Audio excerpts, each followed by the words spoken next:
Buenos días, buenas tardes, buenas noches, estimado oyente. Está aquí un día más escuchando su podcast de preferencia, Al Chile Así Pasó. Hoy es viernes, otro viernes más. Estamos aquí reunidos para hablar de un tema histórico bien interesante. Hoy vamos a hacer algo, un especial otra vez, porque últimamente no ha habido tanto tiempo para ponerme a leer sobre cosas. Estamos a finales. Ajá, sí, finales. La siguiente semana, bueno, la semana que estén viendo esto ya debió ser la última clase para nosotros y entramos a semana de ordinarios. Que los ordinarios son semanas de finales, básicamente. En efecto. Hasta yo mismo me estoy cagando de sueño en estos momentos. Me pueden escuchar bostezar. Pero bueno, este capítulo va a ser especial a medias, porque el capítulo 5 creo que fue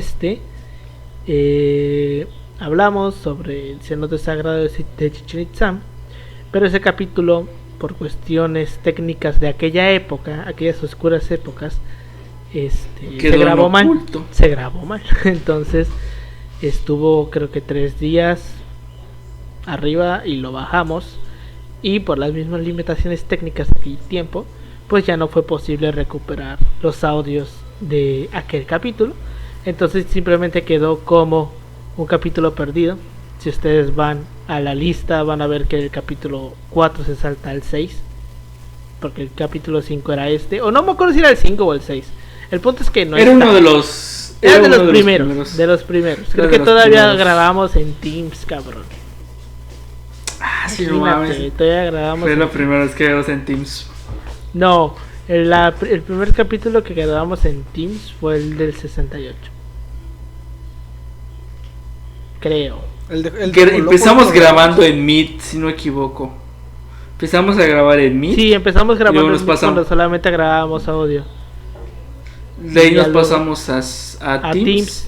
Y después pasamos en el capítulo de... Creo que el primer capítulo de Mitos lo hicimos ya en Zoom, que fue cuando todavía no descubríamos el método totalmente legal para tener la llamada ilimitada, que lo grabamos por partes, que fueron 3 cortes porque no se nos acababa los 40 minutos.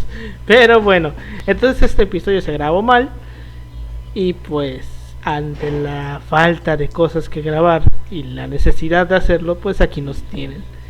Pero bueno, como todas las semanas estoy aquí con mis 2 colegas y amigos Yoshi y Taka López. ¿Cómo estás, Yoshi? Un gusto, Alberto. Básicamente un poco más tranquilo. Afortunadamente en el estado de Quintana Roo, este bello estado de Quintana Roo, donde hay playa y no existe el narcotráfico ni la violencia que dicen ciertos medios amarillistas. Esto es totalmente una broma para la audiencia. No hay violencia en Basinseg, ¿no? No hay violencia, es como Mérida, no existe violencia. En fin, no hay clasismo el pedo es de que pues, sí. El pedo es de que como tal ya alcanzamos una vacunación del 90% de la población mayor de 18 años. Esperemos que en enero, en diciembre ya estén vacunando a la edad de 15, 17 años.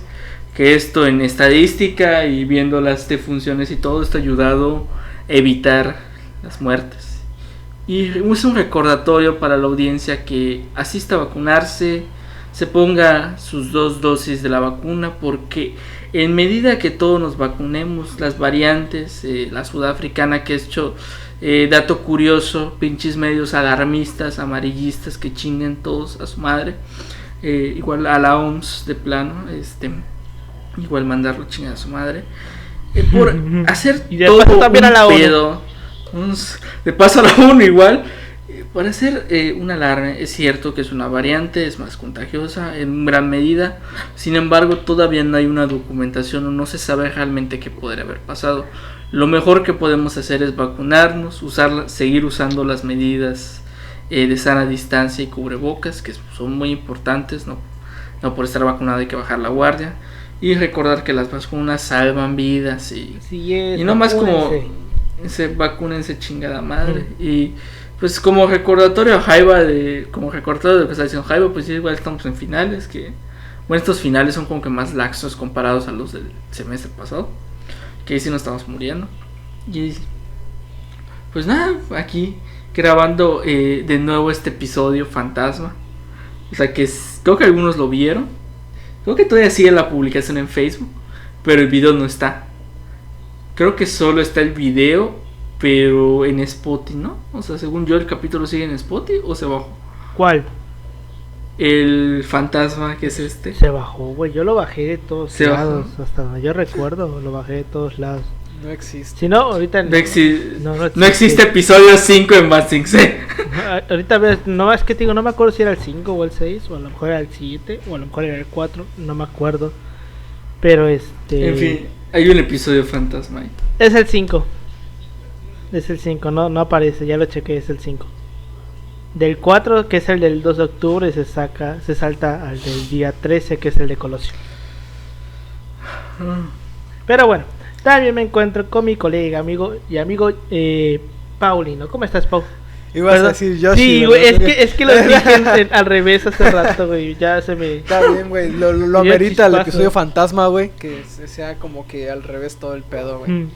Pero aquí andamos al 100, ya cerca de vacaciones, esperando ya que llegue Santa Claus a la ciudad. Pobre gente si trabajas en un Liverpool, la neta, mis respetos, güey, pobrecito de tiene estas fechas. Bueno, un Liverpool, porque un Soriana. Pobrecito, yo trabajé en una tienda departamental, por así decirlo, en la zona hotelera, y sí sé lo que es que te pongan 24/7 Santa Claus llegó a la ciudad, güey, en versión china, en versión coreana, güey, en versión de inglés.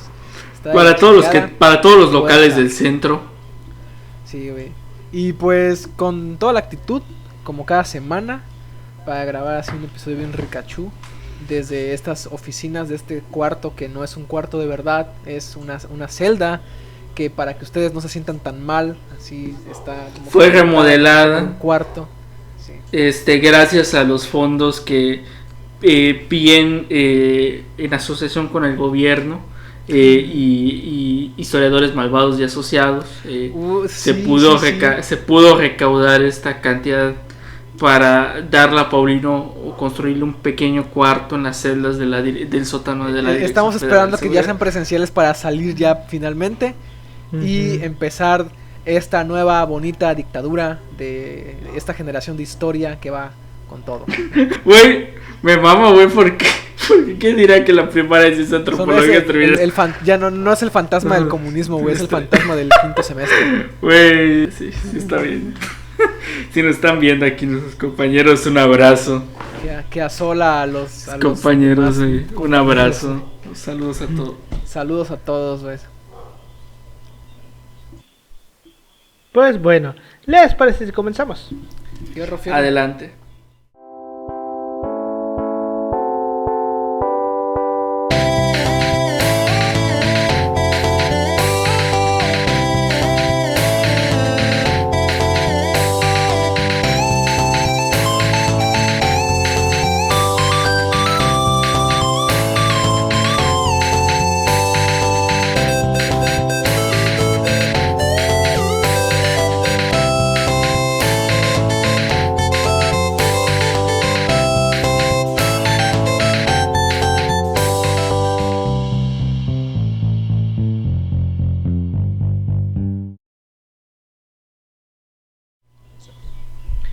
Bienvenidos a Chile Así Pasó, un podcast de historia mexicana y universal, donde su servidor, Alberto González, le va a contar a Ángel Paulino Chan y a Yoshitaka López una historia chusca, bizarra, increíble o surreal acerca de algún personaje, proceso o hecho acontecido en la historia. Chichén Itzá es la ciudad emblema de la civilización maya, o por lo menos en la actualidad, cuando pensamos en la cultura maya, lo primero que se nos viene a la mente es el castillo de Chichén Itzá. Chichén Itzá, a pesar de aparecer en crónicas españolas de la época de la colonia, se perdió en la jungla yucateca hasta que en el siglo XIX, para ser más exactos, en 1875, fue redescubierta. Una vez redescubierta, Chichén Itzá fue, centro de investigaciones y exploradores. Y entre esos exploradores llegó un estadounidense llamado Edward Herbert Thompson, el cual tenía una gran afición por la arqueología y por la cultura maya.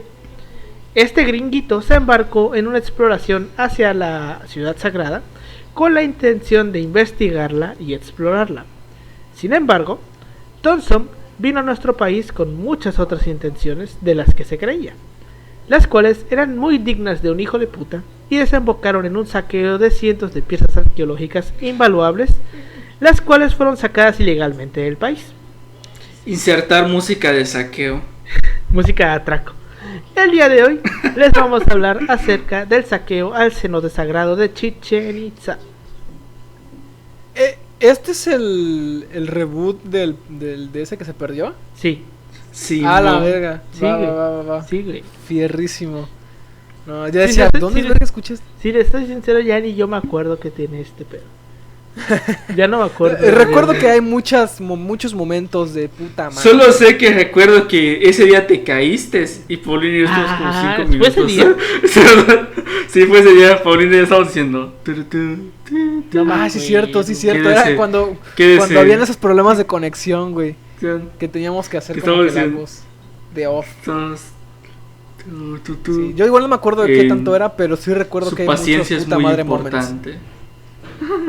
Sí, yo no me acuerdo que haya sido en esa. O sea, vaya, pasó en varios episodios, ¿sabes? En los primeros, fueron los primeros. Sobre todo en los primeros, exacto. Pero pues sí. Pues bueno, Chichén Itzá, como todos sabemos, está ubicada en el estado de Yucatán, en México. Esta ciudad era más que nada un centro ceremonial, la cual correspondió al periodo clásico temprano de las culturas prehispánicas. Chichén Itzá fue fundada más o menos en el año 500 después de Cristo, pero fue hasta el final del periodo clásico tardío que Chichén se convirtió en uno de los más importantes centros políticos de la región. Para el periodo posclásico, la ciudad ya era la más importante de toda la península. Es posible que muchas de las construcciones principales hayan sido destruidas y luego reconstruidas tiempo más tarde.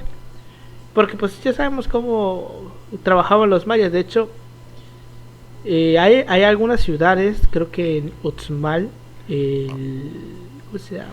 ¿cómo se llama la pirámide esta grandota? ¿Tikal? No, la grandota de Uxmal, la pirámide. De Uxmal. El templo del adivino. Sí. El hechicero, ¿no? El hechicero. El templo del adivino. Es no es el. Creo que es el palacio, templo del adivino o algo así.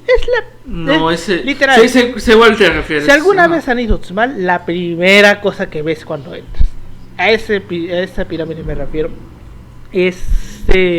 según estaban explicando, es una pirámide encima de otra pirámide. Porque construyeron una y luego la revistieron para hacerla más grande y así fueron haciéndole. Entonces, cada cantón, si no me equivoco, creo que es cada cantón, no recuerdo exactamente el tiempo como tal, se construye alrededor de la pirámide y se va haciendo otras grande, y así lo van haciendo. Eso es muy común en toda la zona maya.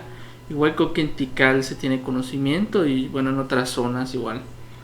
Ahí como dato. Sí, entonces lo más seguro es que Chichén Itzá, lo más seguro, seguramente en Chichén Itzá se hizo exactamente lo mismo y por eso algunas construcciones habrán sido destruidas. Es pirámide del adivino. Pirámide del adivino, sí, a huevo, tenía algo que ver con el adivino.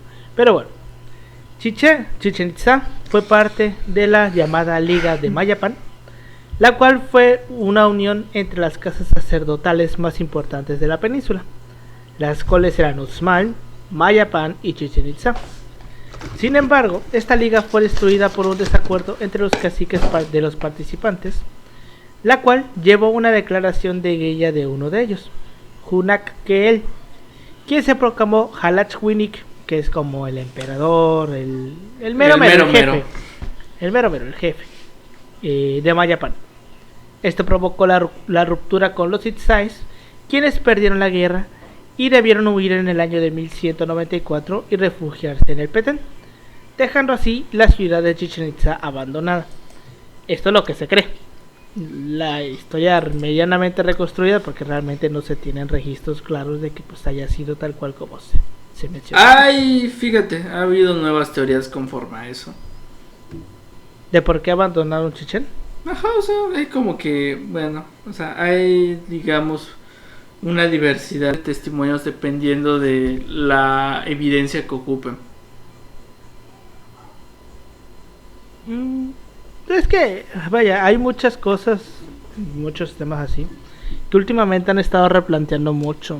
Como por ejemplo, bueno, es que hay de replanteos a replanteos, claro está. Una es como lo que mencionabas tú en el episodio de Madero, de que a lo mejor y las palabras de Porfirio Díaz fueron malinterpretadas por este güey. ¿Cómo se llamaba el güey de la Krillman, ¿no? Sinderman. Sí. No, Krillman. No. Sí, Krillman, ¿no? Krillman. Se apellida. Bueno, que fue malinterpretadas por Krillman. Esa es una reinterpretación bien interesante, güey, de que a lo mejor lo malinterpretó. Y luego hay mamadas como del hecho de que pues Matamoros fuera transexual. Ah, sí, creo que... No sé, creo que estas fechas estuve escuchando algo parecido, pero... O sea, tampoco sé sí, o sea... Ya lo hablamos, no me acuerdo en qué episodio lo estábamos platicando. De que... Según porque... decían las crónicas o los comentarios de la época que el güey era bajito, que nunca se cambiaba en público y que cuando agarraron los huesos eran huesos de mujer. Y pues no sé, sí, estamos en un país que contrató una vidente para resolver un crimen. Que alguien no haya ido y haya cambiado los huesos. Pero bueno, entonces se queda abandonada Chichén Itzá. Y durante el siglo XVI, ya cuando los españoles llegaron, Francisco de Montejo y Fray Diego de Landa realizaron las primeras visitas de los europeos a la zona y detallaron la existencia de la ciudad. O sea, ellos estuvieron en Chichén Itzá. De hecho, me acuerdo que era, sí, no me acuerdo de hecho, ¿dónde lo leí? Que ahí se establecieron un tiempo en Chichén Itzá, ¿no? Fueron ahí un ratito antes de que se quedaran sin suministros. De hecho, pagaron un en tour. Una de las tantas intentos de conquista de Yucatán. Ajá, sí, pagaron un tour, se compraron una camiseta, esa es lo normal. Una persona que me quiere mucho me trajo esta camiseta de Chichén Itzá. El maya, obviamente. Pues sí, pero bueno. Nuestra historia comienza en el año de 1840, cuando el estadounidense John Lloyd Stephens, en compañía del artista inglés Frederick Catherwood, visitó la zona arqueológica de Chichén Itzá, la cual en esa época estaba dentro de la hacienda del mismo nombre, la cual le pertenecía a Juan Sosa. Ya habíamos hablado de Lloyd y de Catherwood, pero no me acuerdo en qué episodio. No lo sé, no me acuerdo. No me acuerdo si fue en el de Tutankamón. Creo que esos sí. güeyes también se fueron posiblemente a Egipto. Pero bueno, estos dos güeyes eran exploradores, que Lloyd Stephens era el arqueólogo y Catherwood que era el que dibujaba. Y se iban a explorar por ahí. Y creo que uno de los dos se murió porque lo picó un insecto. Muerte típica de un arqueólogo. Pero bueno, entonces visitaron el Chichén Itzá. Lloyd y Catherwood hicieron algunos grabados y textos acerca de la zona y sobre que probablemente en ese lugar podría haber piezas arqueológicas. En 1860, aguántenme que se me movió esta pendejada, el arqueólogo francés Desir Charnay vino a México, donde visitó y fotografió varias ruinas mayas, entre ellas Palenque, Izamal, Chichén Itzá, Uxmal, Sisal, Citas y Ticul, y así como ciudades de Mérida y Campeche. Que me acuerdo, creo que este carnal fue el que vino a tomar varias fotos de México, y la primera foto que se tiene de tomada en el país es del puerto de Veracruz. ¿Ah, sí? Porque ahí llegó este vato. Fue donde desembarcó.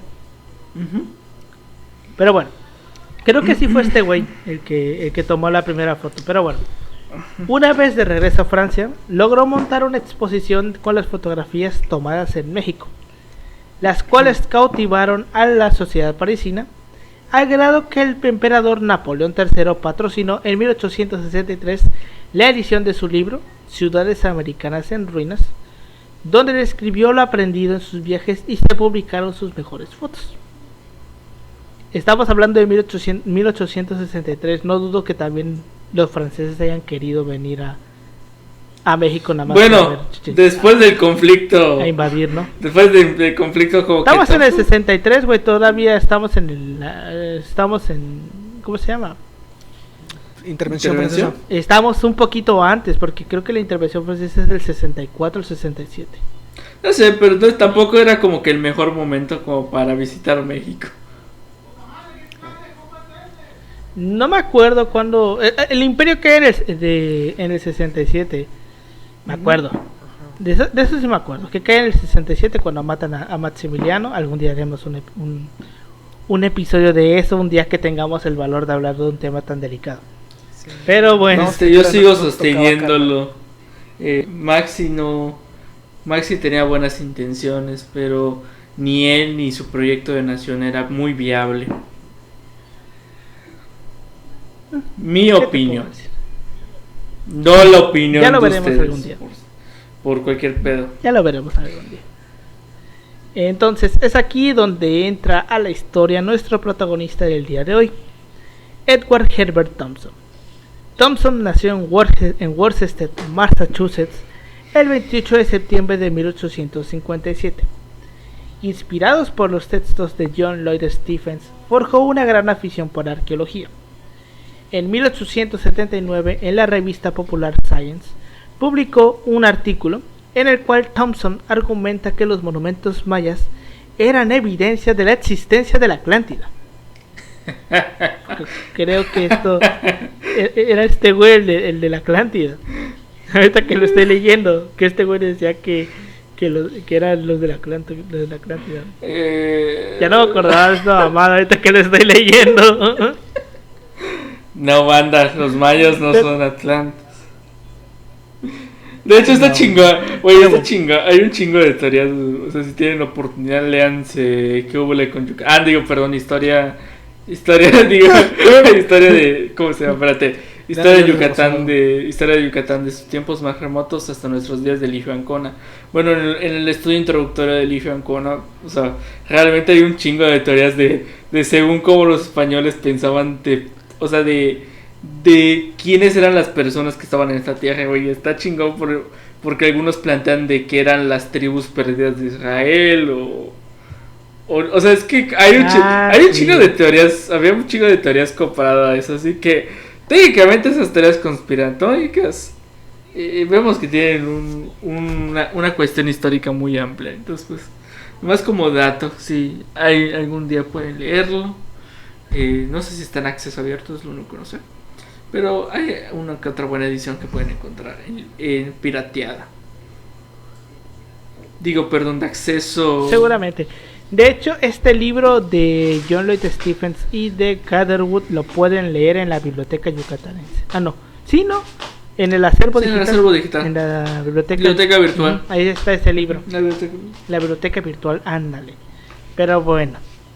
El artículo llamó la atención de Stephen Salisbury III, un varón de los ferrocarriles y benefactor de la Sociedad Americana de Anticuarios, a quien Thompson se le acercaría para pedirle que persuadiera a los miembros de la Sociedad Americana de Anticuarios para que le dieran varo, de financiarle su expedición. Exacto, para que le dieran varo.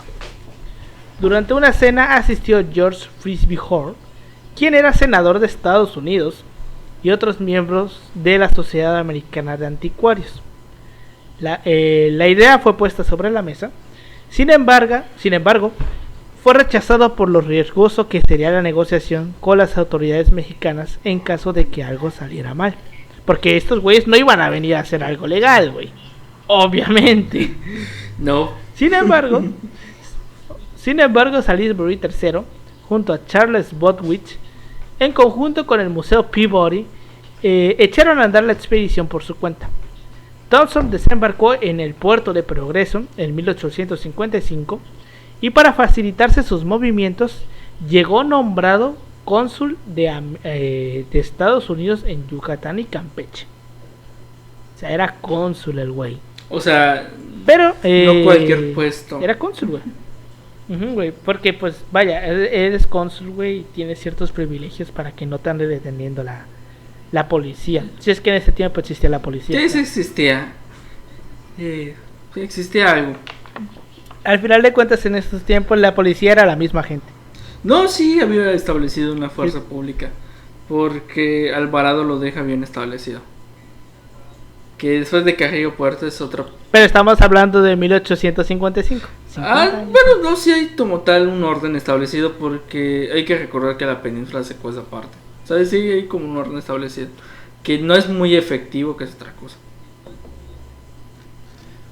Es otra cuestión. De la policía. Ajá, o sea, sí hay ciertos agentes del orden, pero tampoco es la gran cosa. O sea, tampoco o sea, es que tuvieran mucho alcance, que digamos. Como a día de hoy, pero es otra historia. Ajá, como al día de hoy, güey. Algunas cosas nunca cambian. Pero pues sí. Al momento de su llegada, Thompson no hablaba ni verga de español, solamente hablaba inglés. Pero rápidamente aprendió a hablar el idioma y también aprendió la lengua maya. Cosa interesante. Durante sus primeros años de explorador, trabajó en sitios como Labna y Cobá. En el primero realizó moldes de las estructuras mayas que sirvieron como decoración en la Feria Mundial de Chicago. Recordemos que antes se tenía la costumbre de hacer como ferias mundiales, donde todos los países iban y ponían su stand y así como que mira, visita mi país y la mamada. Vimos un ejemplo en el capítulo de los Juegos Olímpicos de San Luis, de cómo estos güeyes hicieron una villa filipina con indígenas de Filipinas. Era este tipo de eventos. Sin embargo, los ojos de Thompson rápidamente se pusieron sobre Chichén Itzá, especialmente en el llamado cenote sagrado, el cual se encuentra a escasos 300 metros de la pasarela de la ciudad, del pasillo central de este camino.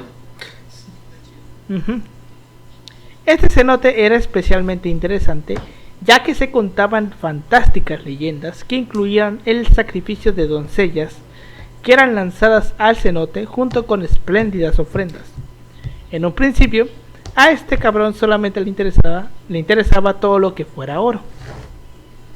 Como cualquier explorador.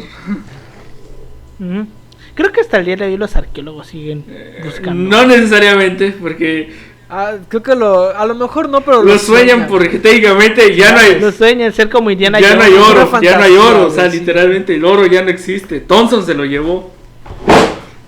O sea, no existe. O sea, Thompson fue tan ojete que dejó a nadie sin oro.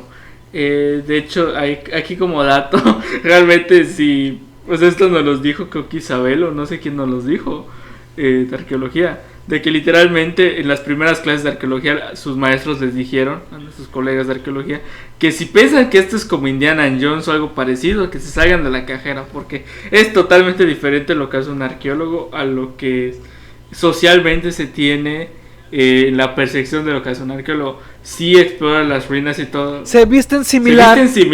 Eso sí. Pero no hacen lo mismo. No pelean con nazis. Pero no hacen lo mismo. Uno piensa que va a ir corriendo, escapando de la roca que viene girando, güey, mientras lleva una calavera de cristal.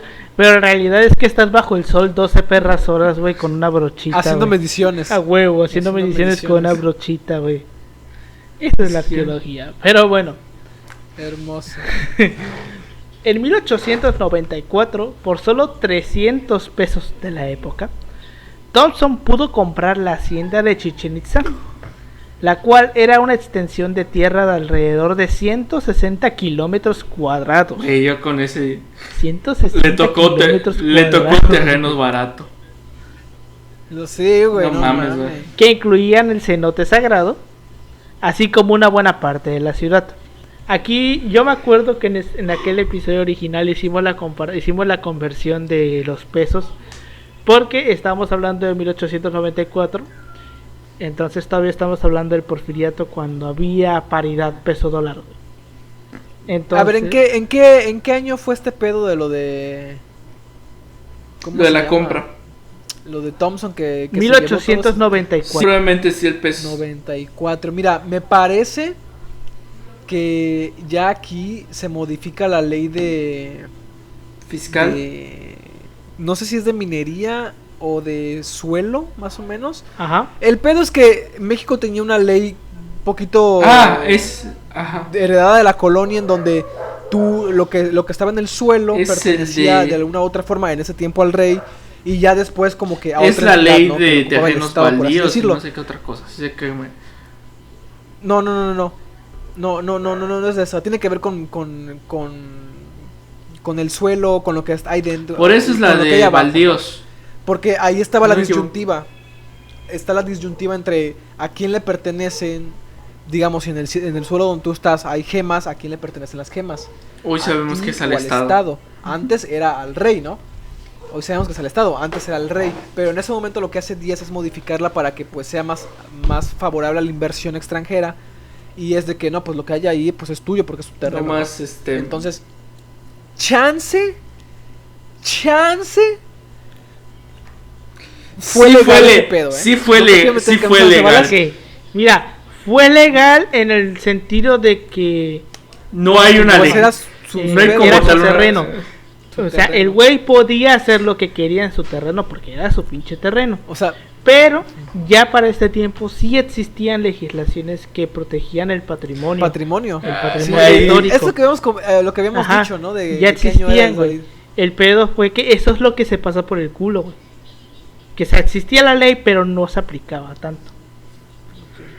Eso es lo ilegal del punto, güey. No el hecho de que el güey dijera es mío, sino que el güey lo sacara del país. Eso era lo legal. Pero bueno, entonces me acuerdo que en ese día hicimos la conversión, teniendo en cuenta por la época y haciendo la idea de que un peso es un dólar y que la calculadora de inflación más antigua que nos encontramos llegaba en 1913, más o menos, según la calculadora actualizada a octubre de 2021, dice que $300 en enero de 1913 equivalen a $8,467 de hoy. Pero teniendo en cuenta que estamos hablando de paridad peso-dólar, sean 8,000 pesos. Ok, más o menos. Entonces compró Chichén Itzá en 8,000 pesos.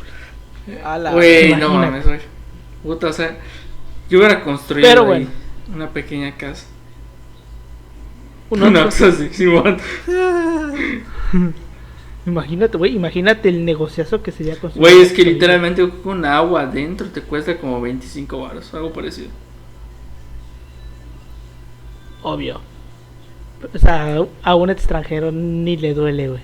Pero bueno, en una carta enviada por Frederick Putnam, quien era curador en jefe del Museo Peabody, a Charles Botwich el 13 de octubre de 1903, dice, cito: espero que el cenote resulte ser un valioso depósito de reliquias del pasado. Pareciera que debería haber una gran cantidad de cosas depositadas a lo largo de los siglos en ese fango. Una vez con la tierra, Thompson comenzó a ejecutar su malévolo plan. Thompson comenzó a explorar primero las construcciones de la ciudad. Sin embargo, su prioridad seguía estando bajo el agua, dentro del cenote sagrado. Pero, oh sorpresa, ¿cómo chingados sacan las cosas del agua?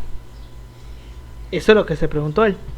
La solución que él encontró fue comprar una draga de hierro, que recordemos que la draga es este aparatito, como una pinza, sí. Pinza.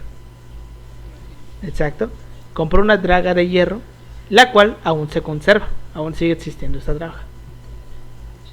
Bueno, Thompson calculaba que en solo 2 semanas ya tendría resultados lo suficientemente buenos para recuperar la inversión de su proyecto. Colocó la draga en el cenote y comenzó a drenarlo. Sin embargo, pasaron 2 meses y Thompson no había sacado absolutamente nada de valor. Es que no le estaba echando ganas. Thompson estaba... Exacto, güey, no le estaba echando ganas. Tan mal estaban las cosas que Thompson ya estaba casi en bancarrota y ya no tenía fondos para contratar trabajadores. Thompson, como medida desesperada, cambia de lugar la draga y al hacerlo comienza a obtener resultados. Comienza a sacar algunos objetos de jade, de cerámica, madera e incluso algunas sacotelas, güey. Pero sobre todo, lo que a él le interesaba, oro. Aquí cabe destacar algo muy importante, güey. Pensé que se me olvidó. Aquí está. Es que se me mueve la pintaja. Recordar que Alberto está usando Windows 11. Entonces está haciendo una indirectamente está haciendo una reseña durante este episodio. Microsoft, patrocínanos. Básicamente. Por favor. Pero pues sí. Para el momento, o hasta el momento que Thompson explora el cenote, no había registros de haberse encontrado piezas de oro en la zona maya. Nada de nada, güey. La primera persona en encontrar oro en la zona fue Thompson. Porque recordemos que en Yucatán no hay oro aquí. No hay nada, no hay minerales. Tenemos Enequén. No hay minerales. Ni siquiera podían plantar, güey, cosas. O sea, no se habían encontrado registros, güey, de que hubiera oro. Entonces el descubrimiento de Thompson de que encontró oro fue como que... Pero bueno, uno de los primeros objetos que saca el cenote fue un cuchillo de obsidiana con incrustaciones de turquesa y de oro de 16 pulgadas, que es más o menos 40 centímetros. Una cosa grande. El cual se encuentra obviamente en Estados Unidos. Siento que esa mamada, güey, la tendrá algún arco, güey. Es como esta leyenda de la lanza de Jesús. ¿Sí? ¿Sí han visto esa madre? Creo que la tiene un... Aquel que la posea, güey, tiene el poder absoluto. Sí, y nomás aquí dicen que Hitler la tuvo y la perdió. Sí, de hecho yo aquí la tengo guardada. Obviamente yo la resguardo. O sea, y me paso por la ley por los huevos. Nada, no es cierto, no, si la tuviera, que no haría con esa mamá. Yo estaría conquistando Jerusalén, una mamá así, no sé. Realmente mi vida hubiera cambiado un poco. A lo mejor estaría convocando cruzadas y siendo infieles, no sé qué estuviera haciendo, la verdad. Pero pues esa no es la historia que me tocó vivir. Cometiendo herejías, ¿no? Fíjate, la verdad no sé qué hubiera hecho. Pero bueno, el punto aquí es otra cosa muy importante. Si en cualquier lugar, en cualquier tipo de entierro de la época prehispánica, te encuentras un cuchillo, solamente significa una cosa, y es sacrificio. Si te encuentras un cuchillo, aquí hay que contextualizar una cosa. No puedes ver los sacrificios desde una mentalidad contemporánea. Estos sacrificios hay que verlos desde su perspectiva, desde el sincretismo de la cultura maya. Y no son unos bárbaros, no son una civilización incivilizada. Es una sociedad que se norma con ciertos criterios, con ciertas normas, con ciertas, tienen ciertos pensamientos. Yo sé que siempre tenerlo claro. El término sacrificio para ellos es con el fin de venerar a sus dioses, así como un católico, eso me lo explicó de hecho mi guía. Cuando tú piensas en esto y lo pones en perspectiva, un católico dice cuando algún familiar o algún hijo se le está muriendo, diciendo llévame a mí. Indirectamente eso igual, si lo ponemos en perspectiva, esto puede caber muy bien en el pensamiento de los mayas. Entonces pues... es que igual el pensamiento en esa época es como que la regeneración del universo, del cosmos, a partir del sacrificio, o sea, pues para ellos hacía sentido en esa época, ¿no? Sí. Ya chequé, güey. Fíjate, la primera ley que ya habla sobre este tipo de cosas es de 1944. ¿Cuál? Las anteriores eran respecto a documentos. Bueno, ya sabemos que tanto el archivo no ha valido tanto a ver. Bueno, que sí han sustraído muchos documentos. Igual es otro punto. Ahí están bien, güey. Pero te digo, es un pedo, porque sí, la neta, sí, es un pedote esto. Y no es como que los gringos no sean como que expertos en pasarse disposiciones legales por la cola, güey, o buscarle recovecos. Eso sí son. Ay, los ingleses también. Nunca le preguntes a un inglés dónde sacó sus reliquias, güey. Sí, güey. Sí, o sea, desde 1940. Ajá. Bueno, es que... no me imagino cómo es que no dirán, oye, güey, ¿cómo es que tenemos la piedra de Rosetta si nosotros no hablamos? Nunca venimos de ahí de Egipto ni nada, o sea, nuestra cultura no viene de Egipto. Yo la vi muy bonita. Nuestra cultura no viene de China, o sea, ¿por qué tenemos tanta mamada y media? Pues ya ves, de hecho, punto importante, ahorita que mencionas esto, ahorita lo vamos a ver, pero creo que este güey todavía llega hasta décadas ya después, güey. Que el güey tiene la propiedad de la hacienda como 10 años. Creo, ahorita lo vamos a ver. Si no, lo que estoy diciendo son mamadas, pero creo que sí es así. Creo que se le quedó un sobrino, ¿no? Pero bueno. Ahorita lo vamos a ver, ya no me acuerdo. Los cuchillos de aquellas épocas se utilizaban únicamente para sacrificios humanos. Entonces, con este hallazgo, se confirmaba que que en el cenote se realizaban sacrificios humanos. Thompson siguió sacando objetos invaluables del cenote. Y tuvo la idea de venderlos, pero había un problema. ¿Cómo los sacas del país? Para poderlos sacar tenía que sacarlos por el puerto más cercano. Teniendo en cuenta que estaba en las cercanías de Mérida, Thompson tenía que sacarlos por donde llegó. Efectivamente. Pero primero tenía que pasar por la aduana. Además de que ya en aquellos tiempos existían leyes que protegían el patrimonio de México. Pero como dice Pau, solamente era el archivístico. Así es. Pero bueno. Pero pues muy a la mexicana, muchas veces las leyes son letra muerta.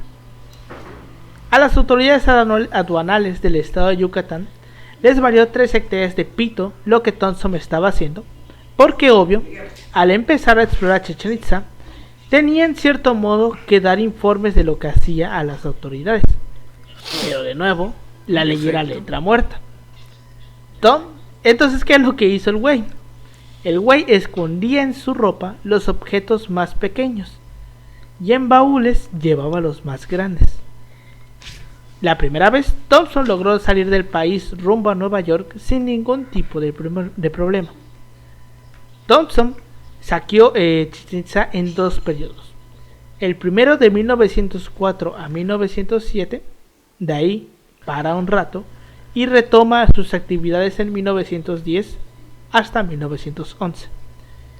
En algunas cartas... Bueno, igual hay que ver, durante ese tiempo había conflicto, entonces digamos, no es como que tampoco los agentes de la ley fuera su prioridad, o sea, también sí, había que verlo. Como que estamos tratando de que esta madre llamada México siga existiendo. Entiendo.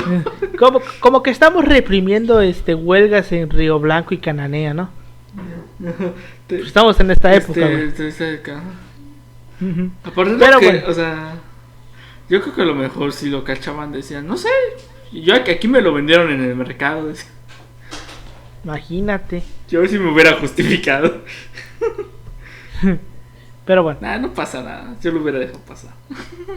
En algunas cartas que Thompson enviaba a sus patrocinadores, que eran Charles Bowditch y Stephen Salisbury, en ellas Thompson escribía, cito: la semana pasada aseguré un gran plato liso de hoja pesada de oro. O, cito, en mi última carta le hablé de un amuleto de jade grande y hermoso que encontré el día 1 de abril. O sea, el güey estaba sacando cosas cabronas. Ya para este punto... O sea, está... Sí, güey, el güey estaba sacando todo lo que podía. Hasta donde se sabe, obviamente, digamos, tal vez algún trabajador. ¿Quién? Y no sabemos de su existencia. Puede ser, no lo dudo. Ya para este punto, ya había sospechas de que algo no estaba bien en Chichén Itzá. Ya había un escándalo en la sociedad yucateca, por lo cual los miembros del gobierno del estado acudieron a la hacienda de Chichén Itzá. Thompson los recibió con banquetes y todas las comunidades y lujos que podía dar. Los miembros del estado hicieron una revisión y no encontraron nada extraño. Incluso, Justo Sierra Méndez, que era secretario de Instrucción Pública y Bellas Artes de México en el gobierno de Porfirio Díaz, hizo una visita a Chichén Itzá y de nuevo no encontró nada increíble. Que según Thompson solamente había encontrado alguna que otra cosa X de barro y algún que otro hueso humano. Esto es lo que le dijo Thompson. Cosita. Ya ves, güey. No, compi, aquí no hay nada, güey, puro cosa. No, carnal, aquí no hay nada. Güey, me recuerda la escena del señor Burns cuando Homero le va a pedir, creo que un aumento, güey. Y dice, no, es que yo soy pobre, güey. Y se le cae el pinche. Ah, sí, güey. O sea, se le rompe y le cae todo el oro y le cae una corona. Y le dice, ¿ves? Este edificio se cayendo pedazos, güey. Así. Bueno, la mayor parte de las piezas que Thompson sacó del cenote fueron adquiridas por el Museo Peabody de los Estados Unidos, los cuales en 1970 devolvió las piezas, la mitad, y en 2008 devolvió unas cuantas más. Aún no regresan todas. Los saqueos de Thompson, sí, están allá en el Museo Peabody en Estados Unidos. Está en un limbo jurídico esa mamada. Los saqueos de Thompson fueron tan desenfrenados que juntó alrededor de 30,000 piezas arqueológicas. Verga. 30,000, güey. Sin embargo... Y fíjate que se quedó corto. Sin embargo, Thompson finalmente fue detenido tratando de ir a Estados Unidos. Pero aquí la pregunta es, ¿por qué lo detienen, güey? ¿Qué fue lo que hizo o lo que quería hacer para que lo detuvieran? Bueno, el cabrón se estaba llevando el trono del jaguar.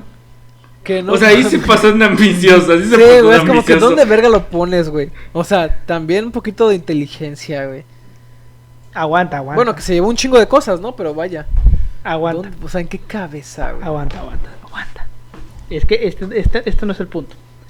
Lo bajó, primero, bajó esa madre desde la pirámide de Kukulcán. Lo envolvió en esto. Yo me quiero imaginar que, bueno, en este tiempo no existían los plastiquitos de burbujas estos, güey. Así que a lo mejor lo envolvió en telas, güey. Y lo metió en un baúl. Y lo quería llevar a Estados Unidos. Pero aquí no solamente es el hecho de que lo detuvieron, vaya, sino cómo lo detienen o por qué lo detienen.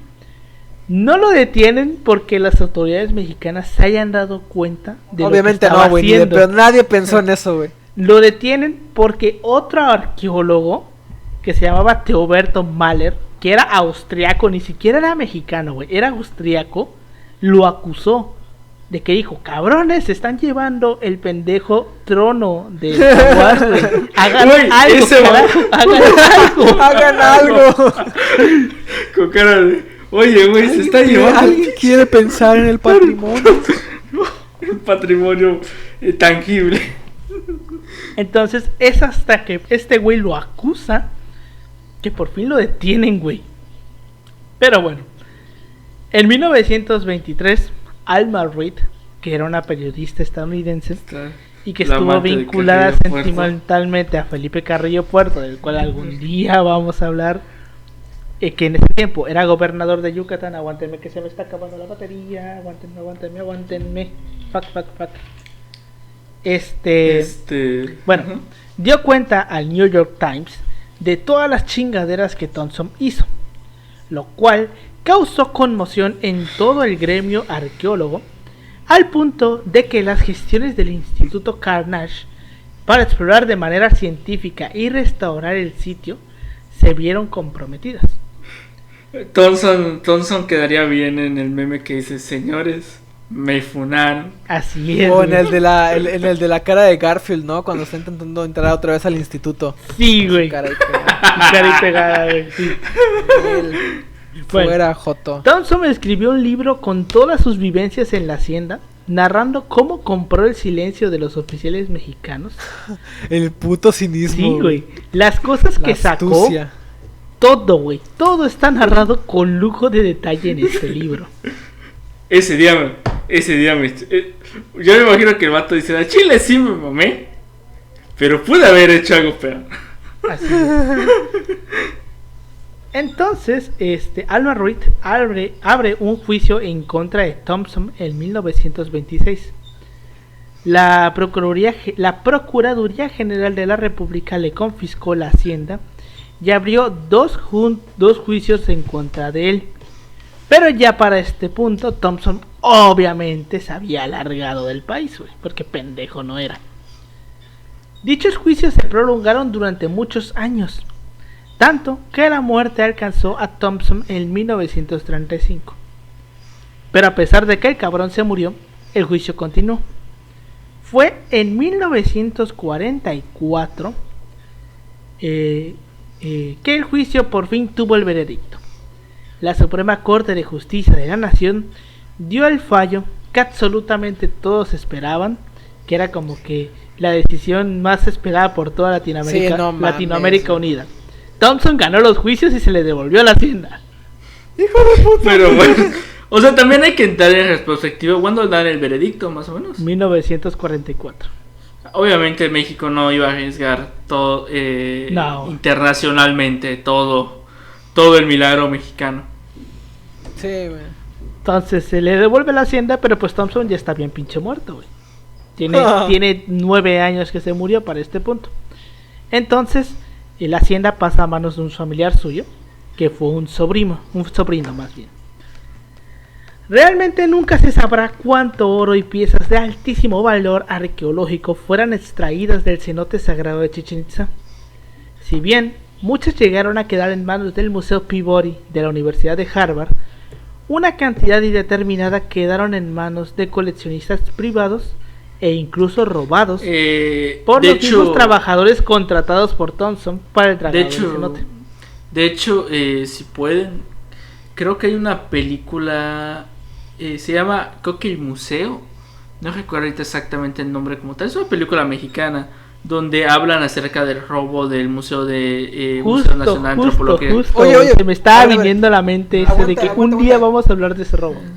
¿Cuándo le dan el visto bueno de que puede tener otra vez la hacienda? 1944. ¿En qué mes? No sé, güey.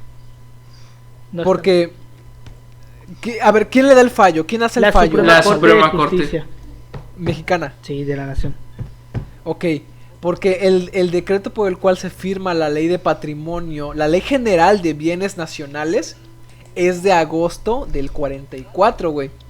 Entonces no estaría de más pensar que a lo mejor y si le dijeron, ¿sabes qué?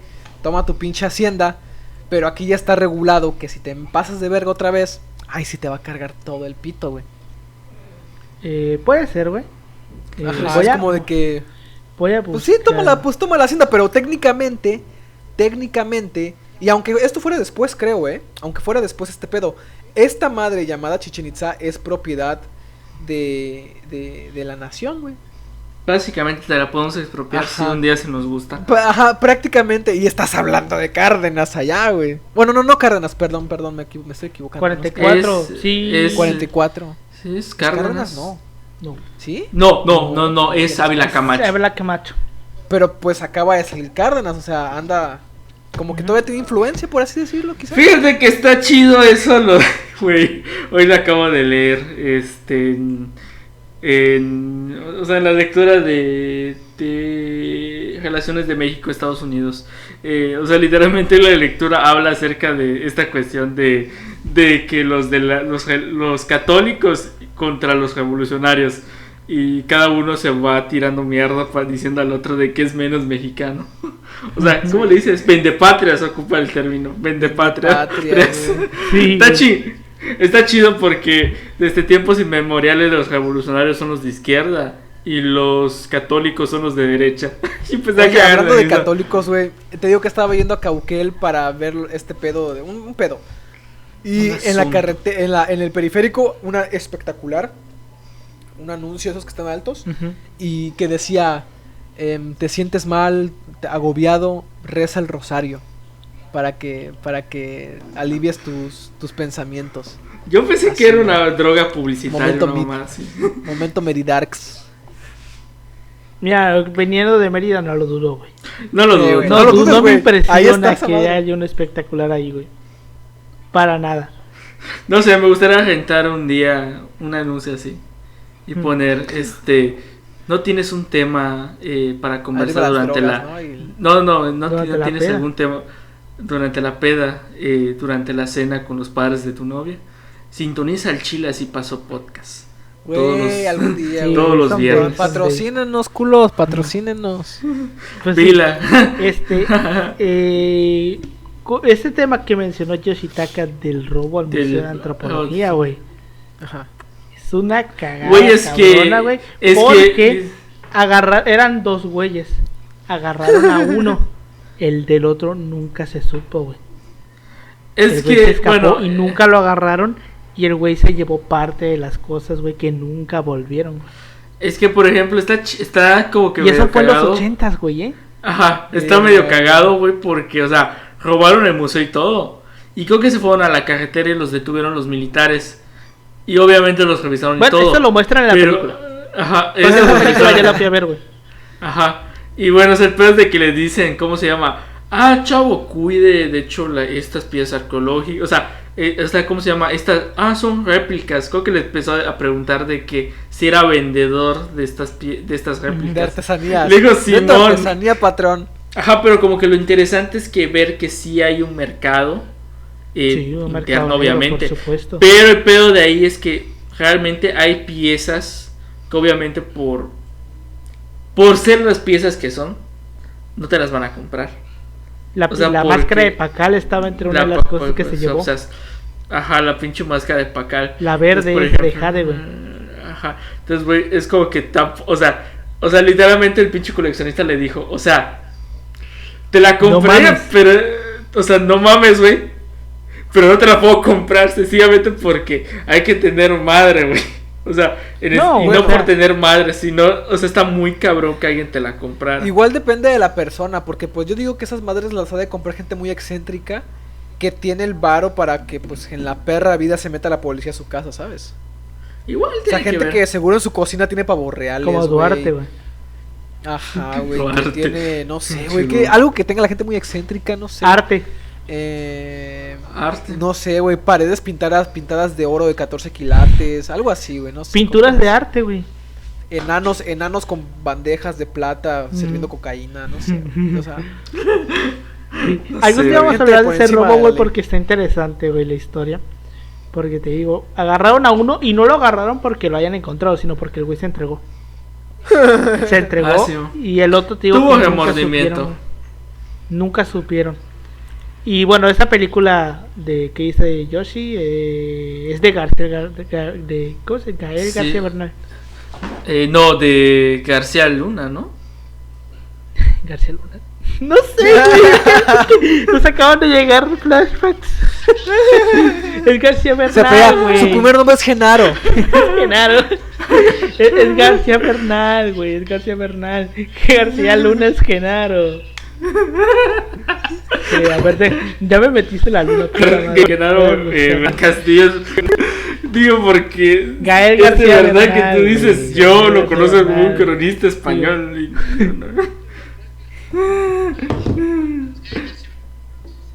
No, güey, no, es Gael García Bernal.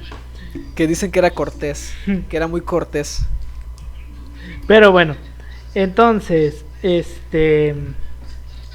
como decimos, realmente nunca se sabe, nunca se puede saber, nunca se podrá saber cuántas piezas sacó el güey, porque algunas las vendió a buceos, algunos quedaron en manos de coleccionistas, algunos se los quedaron los trabajadores que contratados por Thompson. Sí, o sea, es que es la única forma que lo puedas vender. Piezas y las mandaban a fundir, güey. O sea, te van a preguntar de dónde porque está bien, güey, lo normal. Se lo compró la señora del centro. Ay, oye, ¿de dónde sacaste esto? No, pues ahí estaba. Se lo compré, me lo encontré en el piso. Pero pues sí. Se dice que Thompson tenía tal libertad en el sitio de Chichén Itzá que hasta los animales de su hacienda recorrían libremente las ruinas. Y se dedicó también a realizar copias tridimensionales de estelas, grabados. O sea, lo chido de ahí es que, por ejemplo, o sea, como tal, las ruinas de Chichén Itzá y de otros sitios arqueológicos. 15 minutos. Es que, mira, de por sí, güey, Chichén Itzá, ¿a cuánto tiempo está de Valladolid? O sea, no hay como tal un ahorita, camino. ¿no? Ahorita, porque en ese tiempo, pon tú qué fácil era, como 20 minutos.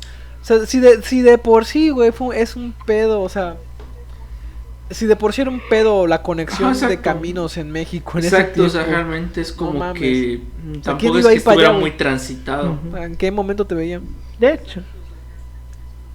Tú podías organizar orgías ahí, nadie te iba a decir nada. En efecto. Pero bueno. Sí, como dice Paulino, tú podías organizar una orgía y nadie se iba a dar cuenta.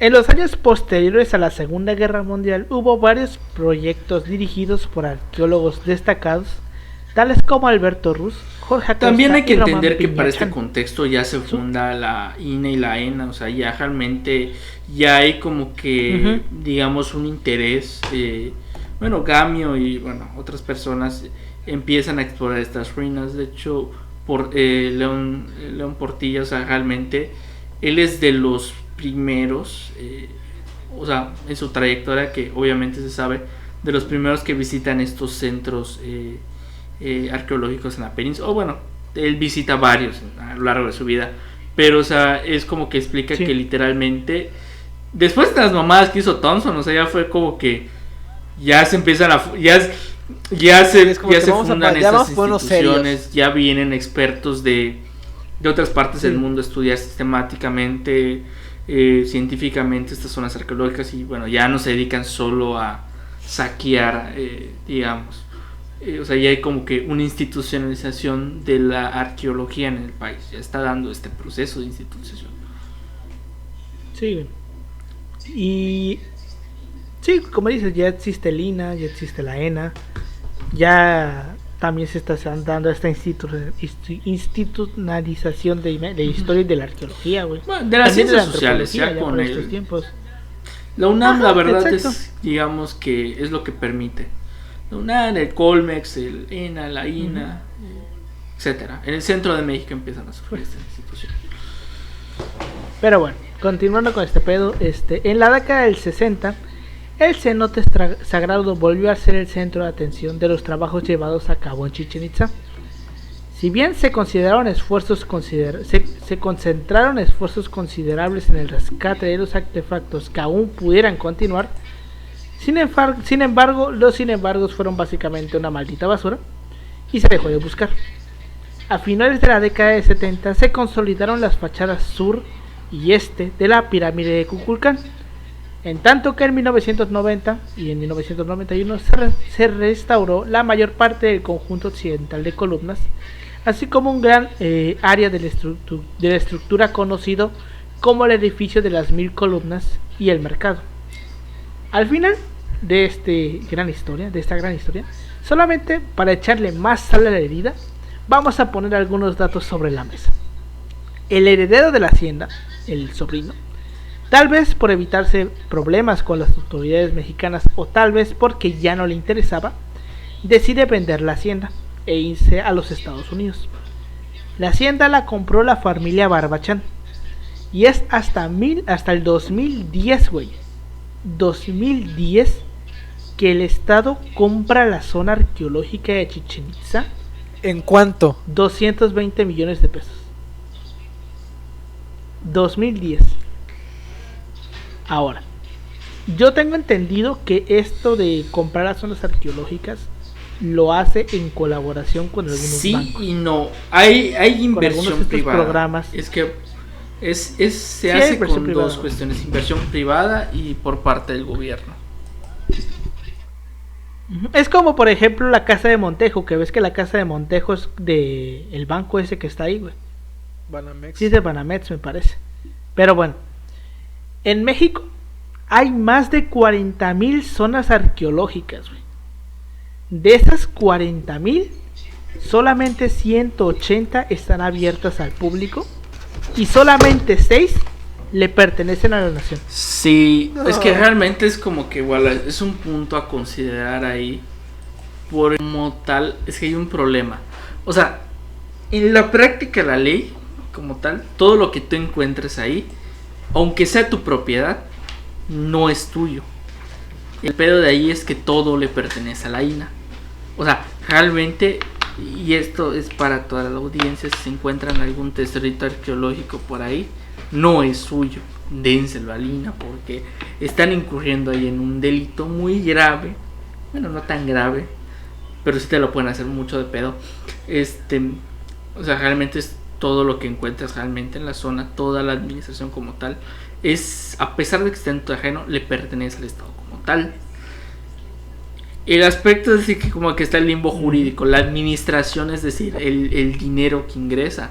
Realmente si hay dividendos dependiendo de la empresa o persona que, bueno, aporta esa compra. Entonces por eso es que, bueno, hay ciertas empresas que realmente se benefician como tal. Montejo es un caso particular, bueno, porque como tal no es, o sea, sí es patrimonio, pero tampoco es una zona arqueológica como tal. Entonces, por eso es que lo mantiene como tal el banco, pero como tal tiene que surgir, tiene ciertas restricciones, obviamente hay ciertas cuestiones ahí. Entonces, por ejemplo, entonces, como que limbo el pedo, güey, de que realmente tampoco es, digamos, tampoco hay una inversión, digamos, muy fuerte tampoco para destacar todas las zonas arqueológicas que tiene el país. Sin embargo, hay que decir que la arqueología mexicana se la ha rifado con lo que ha tenido, se ha rifado bastante. Y bueno, o sea, son como que estos puntos de que, bueno, o sea, el pinche presupuesto tampoco.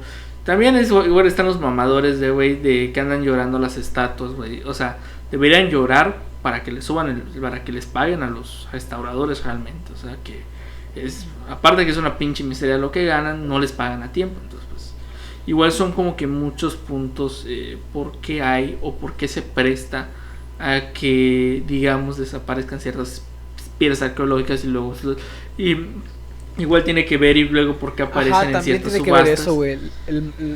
Ajá. O sea, es como que, güey, hay un sinfín de cosas. De hecho, México, bueno, o sea, haciendo alusión de todo lo del bicentenario y toda la mamada. Fue bicentenario, ¿verdad? De la consumación. O sea, literalmente sí se lograron rescatar ciertas piezas que estaban en otros países. De hecho, un italiano fue el que, de hecho, le dieron la condecoración máxima, que es la águila de la Orden Azteca, si no me equivoco. Creo que es la máxima consideración al que se le puede dar a un extranjero. Entonces el pedo es de que como que, o sea, sí se ve y hay un chingo, y estas cosas se prestan sencillamente porque, digamos, no hay una inversión fuerte. Y eso que Lina realmente, cuando tú lo ves en perspectiva, es una de las pocas instituciones en el país que sí es reditable, porque ellos se entregan una gran cantidad de varo. Obviamente hay muchos puntos ahí que sí hay que matizar, pero es como que, digamos, los grandes problemas que hay ahora, bueno, y siempre los ha habido, o sea, hoy, ayer, mañana, o sea, son como que muchos puntos ahí.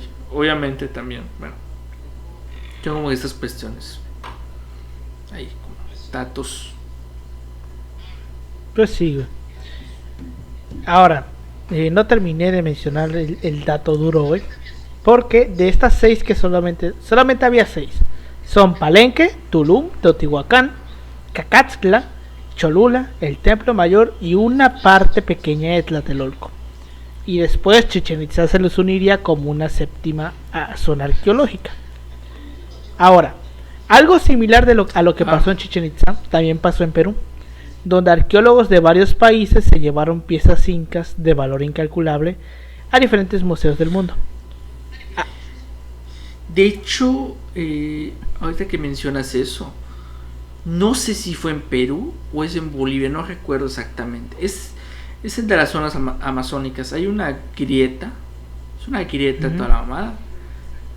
No me acuerdo ahorita exactamente el nombre, pero en donde igual fue patrocinada por la NASA esa mamada, porque encontraron, ¿cómo te lo explico? Es de estas sociedades que trabajan con la metalurgia. No recuerdo ahorita el nombre de la etnia como tal. El pedo, güey, es que literalmente todo lo que se sacó bajo portafolios cerrados, obviamente. Bueno, no portafolios, sino, bueno, cajas cerradas con militares, obviamente, custodiando la pinche zona. Que realmente dicen que así hubo un pinche saqueo de todo lo que había adentro. Y entonces como que un gran debate si lo que dejaron es real o no. hay un pinche diálogo arqueológico. De hecho, hasta el día de hoy se sigue trabajando esa pinche madre, que es una pinche gruta. Luego les paso el nombre. No, yo no la ubico así como la mencionas. Es una pinche gruta. Luego busco el video y te lo mando, güey. Pero pues bueno, con eso llegamos hasta el final de este episodio. Opiniones que tengas, Pau. Pues que ha sido, la neta, como que una lucha muy... No una lucha, pero... lograr armar una legislación que proteja como tal cosas que pues son propiedad de la nación. O sea, armar el concepto jurídico de propiedad de la nación, sí ha sido como que algo bastante tortuoso para pues de una u otra forma lograr que vaya que el Estado tenga una rectoría también sobre este tipo de piezas arqueológicas o este tipo de piezas, no nada más las piezas en general, sino documentos. De hecho, aquí la ley lo dice, que son documentos, manuscritos incunables, publicaciones periódicas, mapas, planos, folletos, grabados, todo lo que sea considerado piezas etnológicas y hasta paleontológicas, fíjate. O sea, no nada más es como de que de alguna civilización, sino hasta lo de los mismos dinosaurios. Dato curioso, creo que en el aeropuerto Felipe Ángeles encontraron más. En Ecatepec, ¿no? Algo parecido. También aparte en Ecatepec siendo peligroso desde tiempos prehistóricos. Sí, güey. Entonces, es importante pues tener noción de esto, porque si no es como de que no nos damos cuenta de todo lo que neta se pudieron haber llevado de forma legal. O sea, también ese es el desmadre, ¿no? Que ya cuando te das cuenta no es como que se las hubieran dejado sacar, porque hasta en la práctica se seguía considerando como... ¿Cómo se le llama, güey? Cuando asaltas tumbas. Saqueo, güey.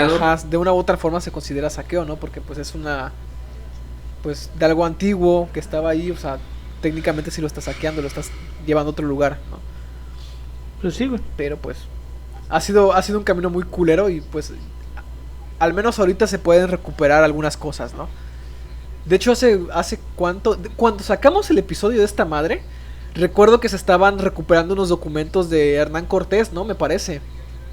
Ajá, de que se habían sustraído. Y ahorita, hace como 6 meses, lograron recuperar unas piezas de una casa de subasta francesa.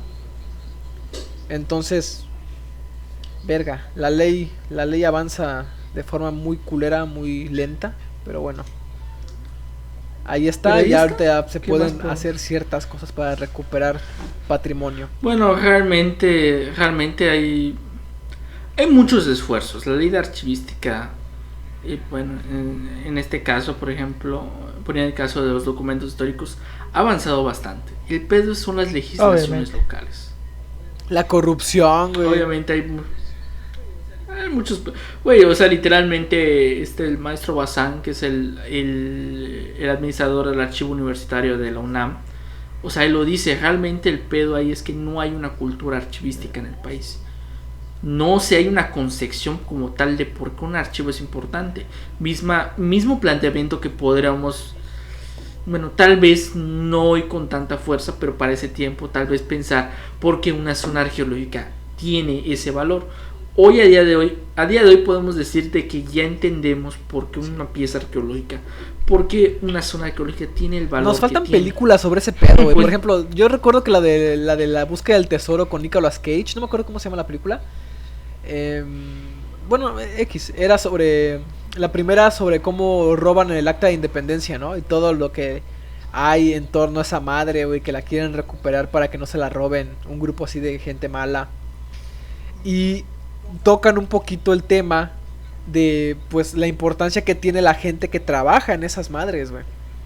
Entonces yo siento que a lo mejor sí nos falta un poquito de creatividad a nivel federal y a nivel, pues, no sé, también como sociedad, para pues difundir cierto tipo de obras que muestren la importancia de esa gente, la gente que está en el archivo, la gente que hace la catalogación, la gente que está como que de lleno en ese ámbito. Y también para darle su lugar, ¿no? Un lugar pues digno, porque es un trabajo digno y es un trabajo que merece mucho la pena para entendernos a nosotros también mismos. Porque si no, el trabajo del historiador sería un desvergue si no fuera por esa gente. O sea, literal sería un trabajo así, si ya de por sí es titánico, más. Bueno, el terminal de trabajo. Ajá. Porque sí, literalmente, o sea, Jenny lo decía, como en su momento, la doctora Jenny, que cuando fue a trabajar, cuando estuvo trabajando en el archivo episcopal de Campeche, que decía que literalmente le dieron las llaves y ella entraba y cerraba. Y decía que literalmente, o sea, es una pila de documentos.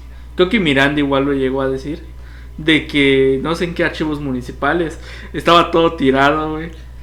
Que dice pinche Miranda, güey, dice, es que, o sea, desde su perspectiva, o sea, nos decía, es que no puede, o sea, era tanto su cara de impotencia, no se acuerdan, güey, de que el vato estaba envergado con cara de, o sea, y lo que más me emputa es que se atrevieron a tomarle foto todo tirado, mínimo lo han puesto en una mesa. Imagínate. O sea, es como que es un pedo ahí. Digo, nos falta más trabajo más de cultura, difusión, que muestre ese pedo, o sea, como la película que te digo, de Nicolas Cage, donde de Miguel Hidalgo, muestran... ¿no? No te dice el chiste. ¿Cuál? Ay, chingas. De los padres. Sí, me falta más ese pedo. Pero pues sí.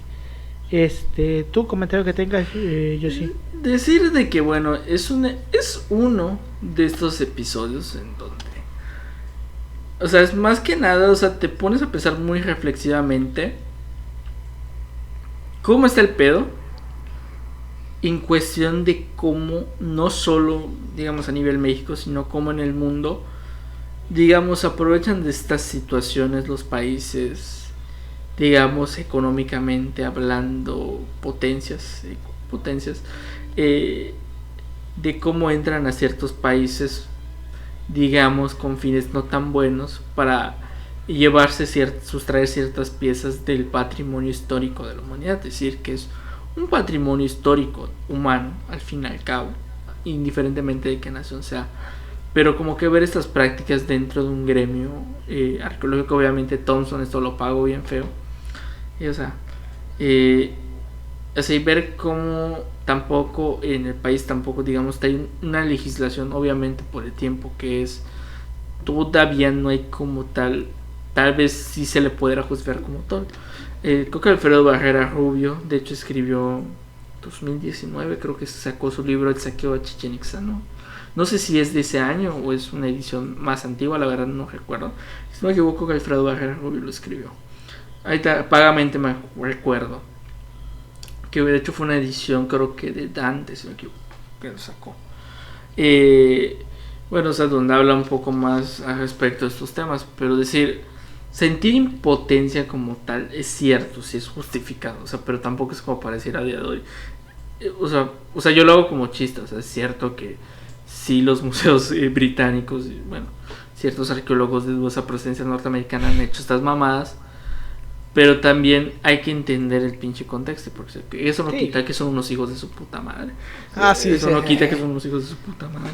Pero hay que entender como que todo este contexto. Y al final, bueno, esto desemboca que, bueno, o sea, no se sabe exactamente cuántas piezas hay. A día de hoy se siguen haciendo trabajos en Chichén, obviamente. De hecho, ahorita están haciendo trabajos, creo que en el cenote, ciertas cosas que encontraron.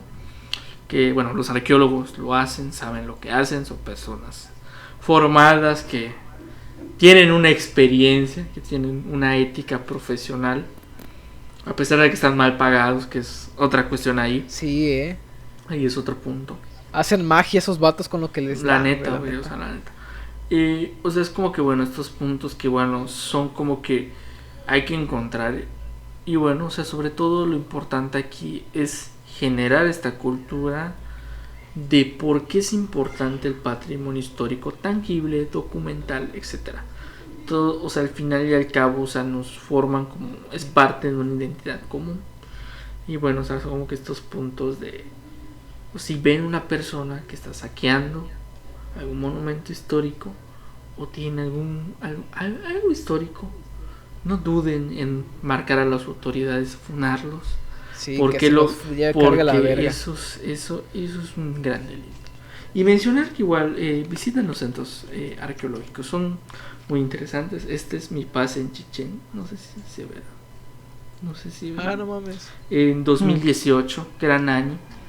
13 de noviembre de 2018, fue un buen año para mí. Todavía COVID. Eran tiempos de preparatoria, tampoco hay que expedirle mucho a esto. Tampoco es que me sintiera especialmente muy feliz en mi escuela. Antes de entrar a la UAD y la universidad, que fue otra etapa muy buena para mí. 2019, buen año para mí. Decirle que igual es importante que visiten estos centros arqueológicos. Al fin y al cabo es derecho de todo ciudadano mexicano visitar estos centros arqueológicos, disfrutarlos, entender la cultura, obviamente científicamente y correctamente. Y ahí como dato, si encuentran, y lo reitero, si encuentran alguna pieza o saben de alguien que tenga alguna pieza que no, digamos, lo sustrajo legalmente, reportarlo a la INA. Es que no hay legalmente, güey. No hay forma de que sea legalmente. Hay una forma, pero, o sea, son como que casos especiales. Necesitas un permiso como tal. Porque, o sea, este deportillo explicaba de que, por ejemplo, él tenía algunas piezas arqueológicas. Obviamente que el INA se las dio, pero fue porque llegó a un acuerdo. Porque él les dio, bueno, él les cedió algunas piezas, pero obviamente les dan a cambio pidones y mamadas, que eran unos jarrones. Obviamente no, si lo ponemos en perspectiva, no es, digamos, un objeto arqueológico clasificadamente muy superior a otro tipo de objeto arqueológico. Entonces son en estos casos en donde sí se permite, pero obviamente ahí es donde el INA tiene que ver qué pedo, a ver si te lo dan o no. Me parece que si lo quieres vender, no, ahí no se puede. Primero se lo tienes que ofrecer al Estado. Tienes que ofrecer al Estado. Primero a ellos, güey. O sea, si mira, con que falles en eso ya te cargó la pistola, güey. Uh-huh. Pero pues sí. Pues bueno, con eso llegamos al final de este episodio. Muchas gracias por habernos escuchado. Nos pueden seguir como @sipasopodcast en Facebook, Instagram y en Twitter. A mí me pueden seguir como @emanuel56 en Instagram y en Twitter. A ti, Pau. A mí como Ángel Pablo Nochón en Facebook y en Instagram y Twitter como Pau-3cc. A ti, Yoshi. Me pueden encontrar en Instagram como yoshi.2807. Pues no es bueno. No es un bot. Pues bueno, ya se la saben. Muchas gracias por habernos escuchado y nos vemos la siguiente semana. Hasta luego. Hasta luego.